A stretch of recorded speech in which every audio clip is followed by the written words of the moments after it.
Shigeru Ishiba, primeiro-ministro do Japão, em nome de quem cumprimento todas as autoridades japonesas aqui presentes, meu caro Tatsui Yasunaga, CEO da Mitsui e diretor do Comitê Brasil-Japão, senador Davi Alcolumbre, presidente do Congresso Nacional e do Senado Federal, deputado Hugo Mota, presidente da Câmara dos Deputados, em nome de quem cumprimento todos os deputados brasileiros aqui presentes, embaixador Mauro Vieira, ministro das Relações Exteriores, em nome de quem cumprimento todos os ministros e as ministras brasileiras aqui presentes, meu querido Márcio Elias Rosa, secretário executivo do Ministério do Desenvolvimento, que está aqui representando o nosso vice-presidente e ministro Geraldo Alckmin, nossa querida Tarciana Medeiros, presidenta do Banco do Brasil, meu querido Jorge Viana, presidente da Apex Brasil, e Eduardo Eugênio Gouveia Vieira, vice-presidente da CNI, por meio de quem cumprimento os empresários brasileiros. Hoje é um dia feliz e um dia triste para mim.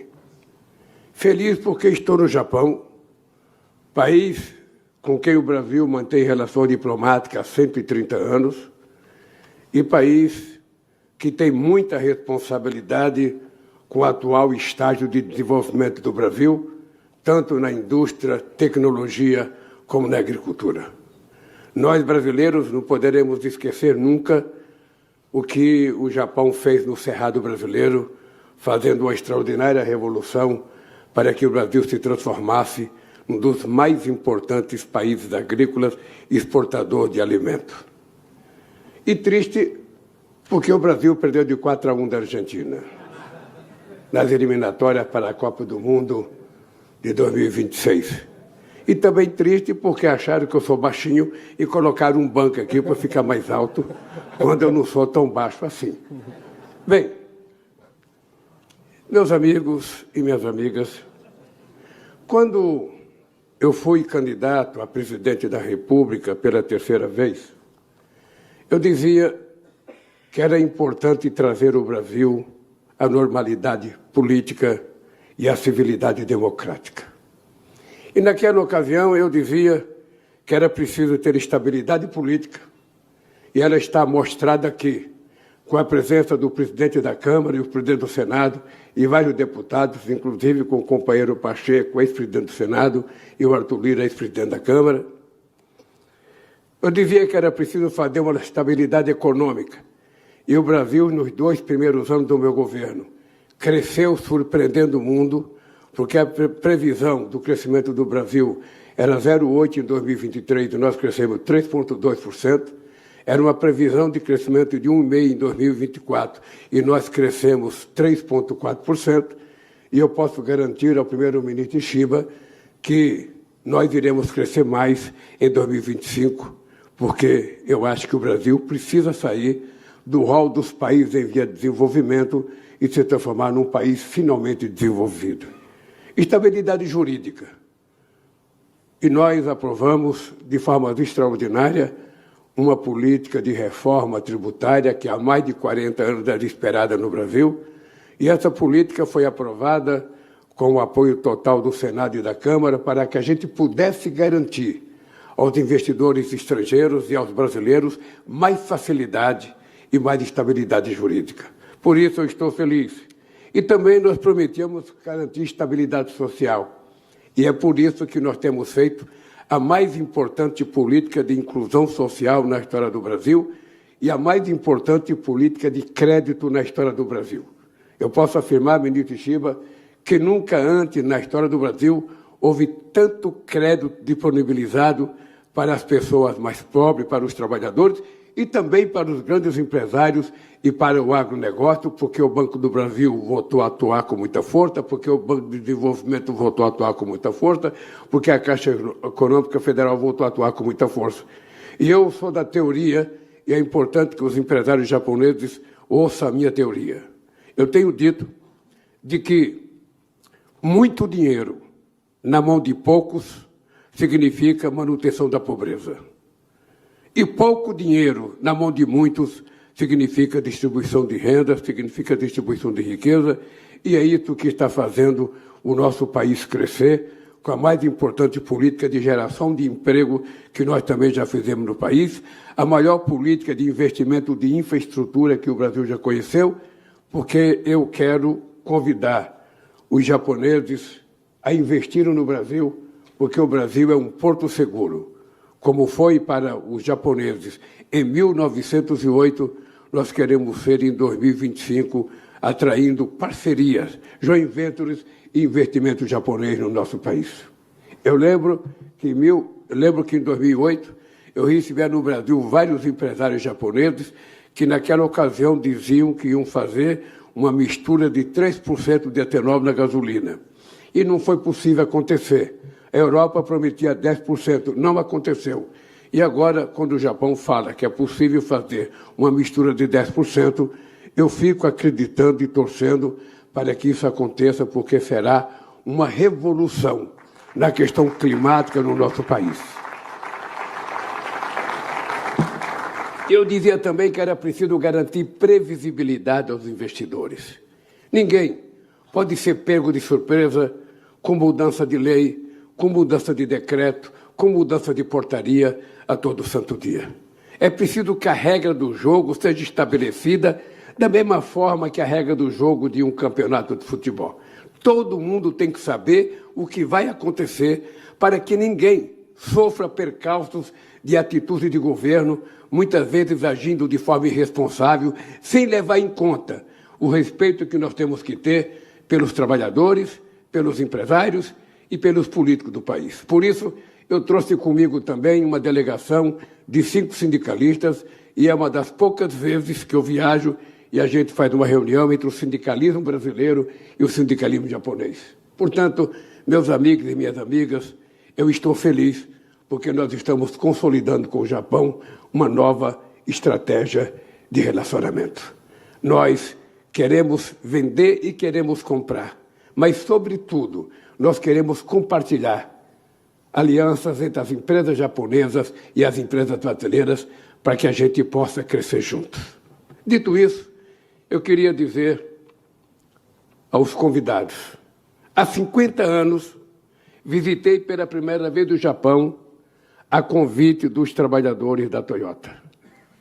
Nesta minha quinta visita, regresso acompanhado de ministros, parlamentares, empresários e sindicalistas para aprofundar nossos vínculos sociais, econômicos e políticos. Assinaremos 10 acordos de cooperação nas mais diversas áreas, além de quase 80 instrumentos entre empresas, bancos, universidades e outras instituições. Resta, no entanto, o importante desafio. Nosso comércio bilateral diminuiu nos últimos anos. Caiu de 17 bilhões em 2011 para 11 bilhões de dólares em 2024. Algo não andou bem na nossa relação e é preciso aprimorá-la. Este fórum empresarial é a oportunidade para reverter esse declínio. Em um mundo cada vez mais complexo, é fundamental que parceiros históricos se unam para enfrentar as incertezas e instabilidades da economia global. Estou seguro de que precisamos avançar com a assinatura de um acordo de parceria econômica entre Japão e Mercosul. Nossos países têm mais a ganhar pela integração do que pelo recurso de práticas protecionistas. Manter a isenção recíproca de visto de negócios e turismo entre Brasil e Japão é um passo essencial nessa direção. O futuro da nossa relação também passa pelo aumento dos investimentos. O Brasil continuará desafiando as projeções do Banco Mundial. Nos últimos 2 anos, nosso PIB superou as expectativas e cresceu acima de 3%. Em 2025, outra vez, nós vamos surpreender o mundo e queremos surpreender em parceria com o Japão. Aprovamos uma histórica reforma tributária que vai simplificar processos, reduzir custos e oferecer maior previsibilidade e eficiência aos negócios. Estamos corrigindo injustiças no imposto de renda para beneficiar milhões de brasileiros, aumentando o consumo das famílias e fazendo a roda da economia girar. Com o Programa de Desenvolvimento Agrícola do Cerrado, o PRODECER, o Japão ajudou a transformar a produtividade do centro-oeste brasileiro. Hoje, somos o quarto maior produtor mundial de alimentos. O Brasil também possui um parque industrial forte, amplo e integrado ao mercado internacional. A Embraer tornou-se a terceira maior fabricante de jatos comerciais do mundo e tem mercado importante aqui no Japão.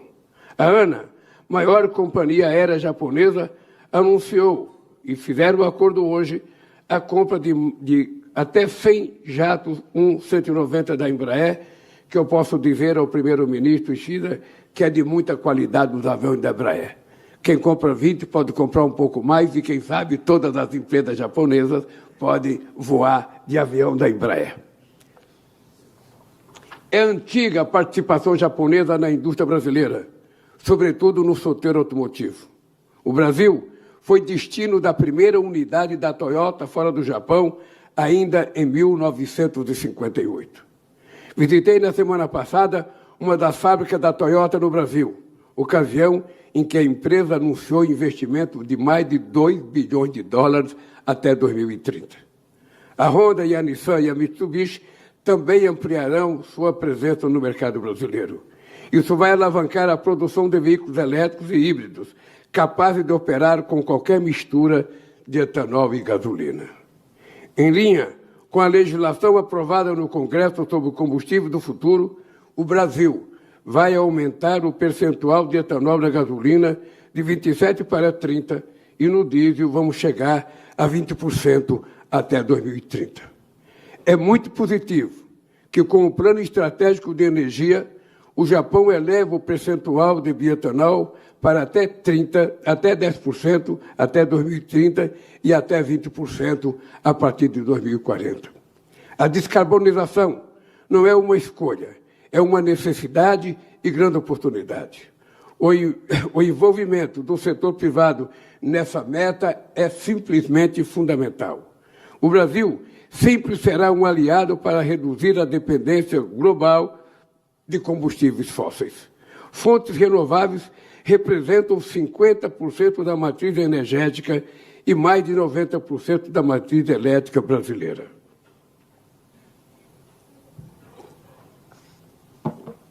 Continuaremos a liderar a transição justa. Em novembro, o Brasil cederá a COP30 no coração da Amazônia e eu espero que o primeiro-ministro Shiba esteja participando da COP para ter contato com o coração da Amazônia que todo mundo fala e que pouca gente conhece. E nós iremos realizar a COP mais importante de todas as COP realizadas, com muita responsabilidade, com muita serenidade, com menos ufanismo e com mais debate sério sobre a questão do controle do esquentamento do planeta Terra, que nós sabemos que não pode ultrapassar 1,5 graus. E não é uma brincadeira, não é uma coisa de cientista, é uma realidade que está acontecendo no planeta inteiro e nós precisamos levar em conta que em algum momento nesse país e nesse mundo não se respeitou o protocolo de Kyoto. Alguns estão deixando de discutir o Acordo de Paris, o Acordo de Copenhague, 1909, não foi cumprido, porque os países ricos se comprometeram a dar 100 bilhões de dólares por ano para que a gente pudesse manter as florestas em pé, e isso não foi cumprido até agora. E é importante lembrar que a floresta em pé é muito bonita, mas embaixo de cada árvore tem um trabalhador, tem um indígena, tem um extrativista, tem um seringueiro, tem um trabalhador rural. E se a gente quer manter as florestas em pé, é preciso que a gente dê sustentabilidade para que essas pessoas possam viver e ter acesso aos bens materiais que todo mundo quer ter em todos os países do mundo. Nós já apresentamos nossas NDCs e estamos à frente de um balanço ético global para elevar a ambição climática rumo a Belém. Vamos zerar o desmatamento na Amazônia até 2030 e reforçar o combate a todos os tipos de ilícitos transnacionais em parcerias com nossos vizinhos. A Amazônia atingiu em 2024 a maior redução de desmatamento dos últimos 15 anos. Estamos fomentando a estabilidade social econômica, jurídica, ambiental e política que consolida o Brasil como excelente opção para investidores. Caros amigos e amigas, meu caro primeiro-ministro, desejo ao Japão todo o êxito na realização da Exposição Universal de 2025, em Osaka, na qual a nossa Apex estará durante 6 meses no Japão, fazendo debates e fazendo demonstração daquilo que o Brasil é capaz de fazer. Ao mesmo tempo, essa feira deverá atrair milhões e milhões de gente de todo o mundo e nós, brasileiros, queremos estar lá para mostrar ao mundo uma parte do Brasil. Aproveitaremos a Expo Osaka para apresentar ao mundo um Brasil sustentável, diverso e próspero. Deixo o Japão amanhã, confiante de que estamos no rumo certo, honrando nossa história comum e escrevendo novos capítulos dessa longa e bem-sucedida trajetória. Meu querido amigo Ishiba, eu quero terminar a minha fala dizendo que nós temos 3 preocupações que devem nortear todos os presidentes, todos os primeiros-ministros e todos os povos democráticos do mundo. Nós temos que, primeiro, brigar muito pela democracia. A democracia corre risco no planeta com eleição de extrema-direita negacionista que não reconhece sequer vacina, não reconhece sequer a instabilidade climática e não reconhece sequer partidos políticos, sindicatos e outras coisas. E a negação da política não trará nenhum benefício para a humanidade. Inclusive, os negacionistas não querem sequer atender o cumprimento do protocolo de Kyoto. A segunda coisa que nós precisamos defender muito bem e com muita força é a questão do livre comércio.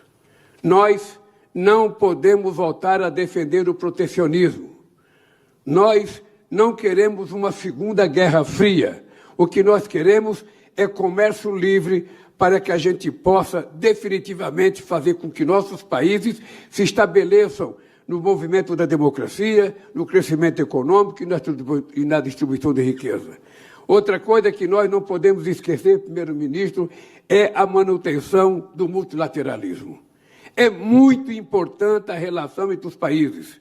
É muito importante a relação política, é muito importante a relação entre universidades, é muito importante a troca de experiência científica e tecnológica, é muito importante a relação entre os sindicatos, é muito importante a relação entre os partidos políticos e, sobretudo, é muito importante a relação entre os povos, porque nós não queremos mais muro, nós não queremos mais guerra fria, nós não queremos mais ser prisioneiros da ignorância. Nós queremos ser livres e prisioneiros da liberdade. Por isso, um abraço ao povo japonês, um abraço aos empresários e um grande abraço ao primeiro-ministro Ishiba. Muito obrigado. Lula 大統領、ありがとうございました。